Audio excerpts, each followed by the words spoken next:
گرتن و کشتن و بریندار کردن و سدارادان اولاتیان جت نوا کمر اسلامی ایران دا و نافچین رجالات کردستان جیا بردام اون هاتین بحث کردن آمارین یک سال بینه زیرتر و مجاری و راش مافه مروفانا بگشتیش ایرانی رجالات کردستان هم بحث کن بر پرس کمالا مافه مروفانا کردستان برای تیمور الیاسیش جنیف پای که راست خوب پرکاسکای پیتید گلمدا و برای تیمور افدامی آپاش راپورت چه کلی تیرو تسلبیه لیا گرن که کو گهشتین دسته چه عالیه کی السر آستا جهانی و برسوین واناجی چه بین السر راش مافه مروفانا ایرانی برای سرتاس لاول بینانی خوشویستی کسان بسیار در این او راپورتمان بتایبت بو بیورای گشتی نتنیا گلانی بندسی ایران و کردستان بلکو بو نتوی گفتوکان کمیسری برزی مافی مروف ریپورتن نتوی گفتوکان بو ایران هر وقت کمیته دوزنی راستکان نتوی گفتوکان که لسر ایران لیکون دکان همان کاد بو پارلمانی اروپا بو ولایت گفتوکان امریکا آماده کرد پیشکش فان کردن توانشتا کوی است باشوری انگتو دخل شوارشوی راپورتکانیانو وانا برصف داینه یانجی جاره حتی نو که اوجی ادی داتا کو ودکنج بوی کو داوی سال سر یعنی آمارین کو ساله که تمام تین کو وکرن برصف همی عالیان بدن و طیبتی جی داخوازه کش کمارا اسلامی ایران جی کو اف به راوستاندن بله دیار او دانه که اشاره میکنن همیان ولامی امان دعوتو که راپورت و لنسخه‌کانی خوان لو پیوندیانی که بویمن نتوی کان لو پیوندیت نامه دنوسن با ایران هروها بریار لآخرین لراپورتی کمیته دوزنوی راستکان لمانگی مارسی سالی دهاتو لجنیو لشورای مافی مروف کلکی و پیشکش بکره گریدای و روشهایی مافن مروف و کارفدان هین چاد بینن طیبتش هین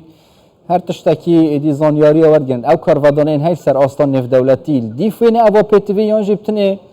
خود گرن سر ادی سپاندن سزاین آبوری سر کمارا اسلامی ایرانی که اوجی رنگ بوی پرزگره که کم آزن نبن بله بداخل ولاتانی روج او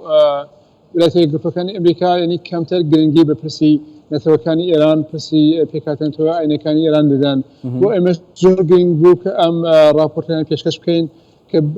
که داوین لبکن که لسیاست و استراتژی خوان لپیوندی لگالی ایران لبی پرسی نتوکانی ایران یکی از پرسی اساسی کان بی چون که تاکو پرسی نتوکانی ایران حل نکرد چارسری بون ریزتو آشتی تبایی ایران دروز نبید.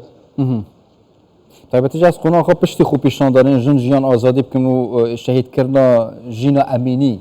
روش قالك بزحمت بيه تشافاري كرن كو ادي كمارا اسلامية ايراني اواكو يعني السزاين آبوري هبين سر پیدا چونه که پراشاما فمروفی بکیان جی هر وکی بره و رنگ خرابتر جیبه دیف اواهین بینن و چاف داری آراوشت کن دیاره بداخل روشک خرابتر دبی تاکو ایسا پرس و ولامی کمار اسلامی ایران بوداوکانی گلانی بندست بوداوکانی جنانی کردستان و گلانی ایران همیشه سرکت بوانا بوی او شورشه برنامه تاکو